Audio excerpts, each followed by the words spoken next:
Hello there, John Coturillo here, the counsellor of your listener. Thank you for joining me for this episode.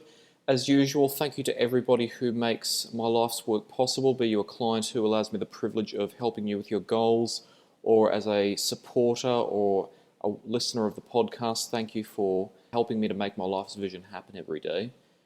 Today I'm going to be having a brief discussion about artificial intelligence.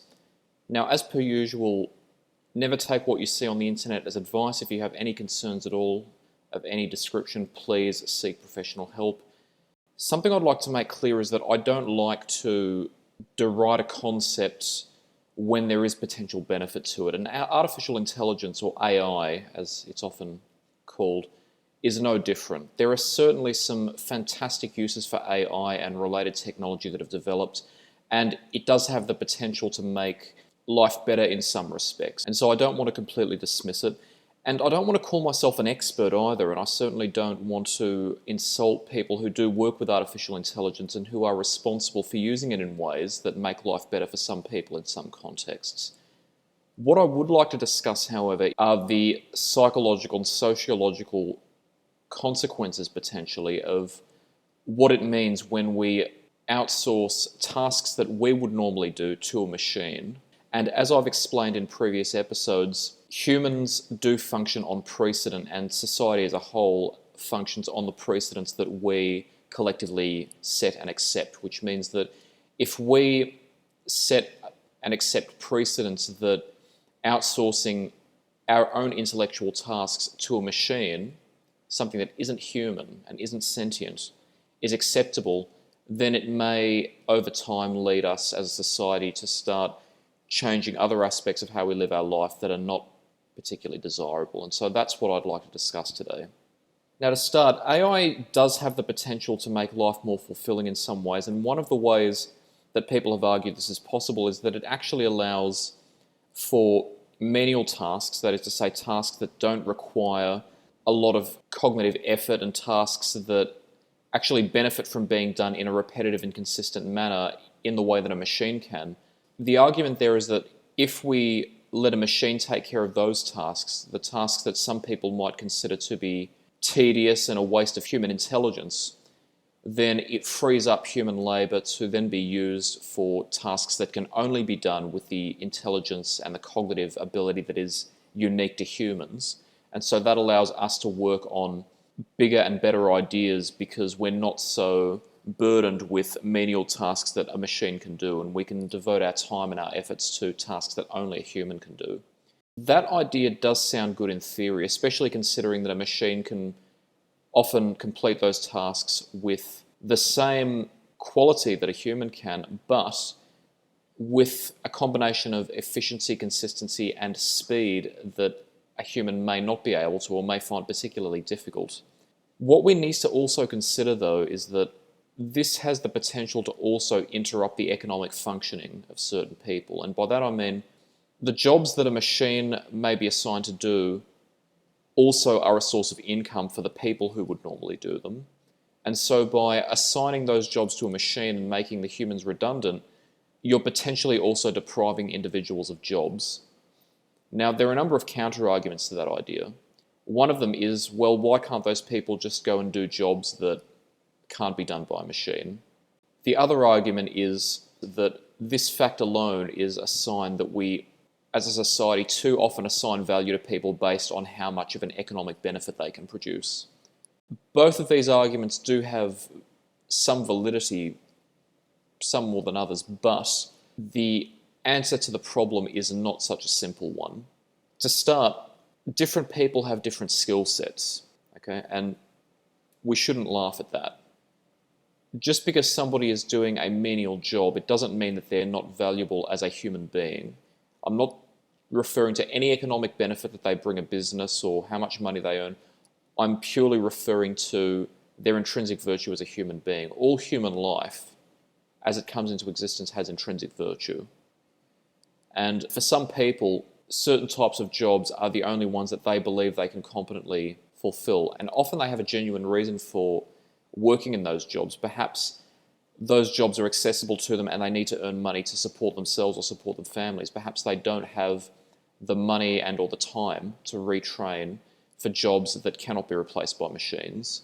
Perhaps they may have personal difficulties that prevent them from engaging in the training necessary. There are a number of different factors that can contribute to why a person performs a particular job. And while I will argue that on a regular basis people often have choices that they don't know they have, it also would be incredibly arrogant to state, well, anybody can just change their job or retrain at a moment's notice. It's not that simple. I won't spend too much time discussing that because it's not the topic of this episode, but that is a fact. Now, to the argument of whether human virtue should be measured in financial terms, in reality it shouldn't. It would be incredibly blasphemous to suggest that, because human beings evolved from Mother Nature. Mother Nature knows no currency. Mother Nature knows no economy. Mother Nature knows survival and caring for each other. That's all. We invented economy. While we should not destroy enterprise and economy, for the simple reason that to do that at this stage in human development would simply be disastrous, because we have nothing with which to replace those concepts and those endeavors in life. We also shouldn't be living life on the basis that people are only valuable if they make money. Practically everywhere in the world, there is some degree of the philosophy that people are only valued when they are making money. They are judged by their ability to make money. And in many places in the world, we see people perish, people suffer massively, all because the society in which they are situated is based on the premise of you are only valuable and you only deserve any kind of benefit if you yourself can produce money, if you yourself can essentially practice greed or facilitate other people's greed. That's bad. I'm not going to say that we can change it at a moment's notice. I'm not that naive. But it always has been and always will be an evil fact. So while we can't eliminate the evil in money, we can make decisions to make people's lives less painful. There may be an argument that the benefits that a machine brings could justifiably be sacrificed for the benefit of allowing people the dignity of being independent through employment, and also allowing them to prosper as a result of the opportunities that employment creates for them as they progress. Because people also themselves do benefit psychologically from working. I'm not going to say that certain jobs can't have a negative psychological effect on people, but if people are productive, it does help them psychologically. And plus, when you allow people to work the more basic jobs, that can actually serve as a training ground for more complicated jobs that can't be replicated by a machine. It can serve as a progression for people, not just in their career, but in terms of the skills that they can develop that can be used elsewhere. Now, on the topic of AI in creation, for example, in academic writing, in the creation of art, visual arts, music, the creation of literature and similar, I don't mean to insult anyone, but I can't help but conclude that it's pure laziness. And I'm going to explain why.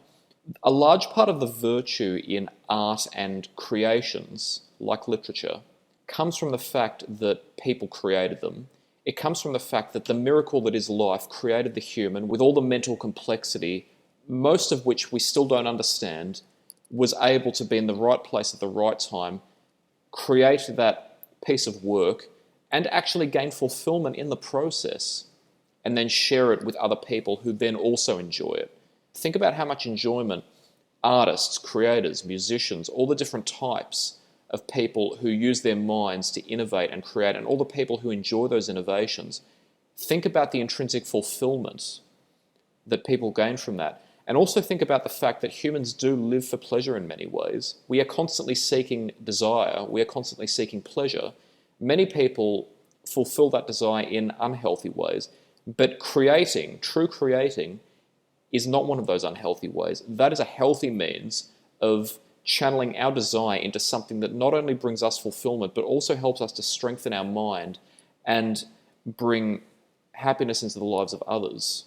I cannot think of a single instance in which the use of AI could possibly replicate that. And I couldn't think of a single instance in which AI wouldn't completely negate that benefit. So I can't imagine why anyone would want to, and I don't believe I would ever want to, use AI when I could use my own mind and create something, gain intrinsic enjoyment from that creation process, and then show other people with pride and love what I've created. That's the whole point of creation. That's the whole point of any innovation. A lot of people are using AI in everyday tasks as well, for example, in creating lists, and I can see some benefit in that, but something I'd like to make clear, which is also relevant to my previous argument, is that, again, we develop mental habits as much as we develop behavioral habits. So our minds function in different ways based on what we persistently do, as much as our bodies function in ways based on what we persistently do.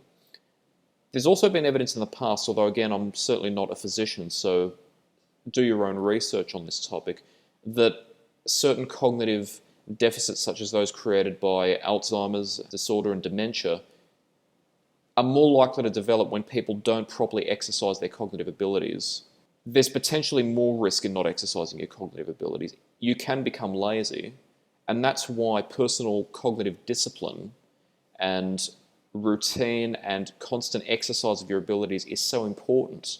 Yes, the use of AI might bring us short-term relief from that task that we really didn't want to do by allowing us a quick and easy solution.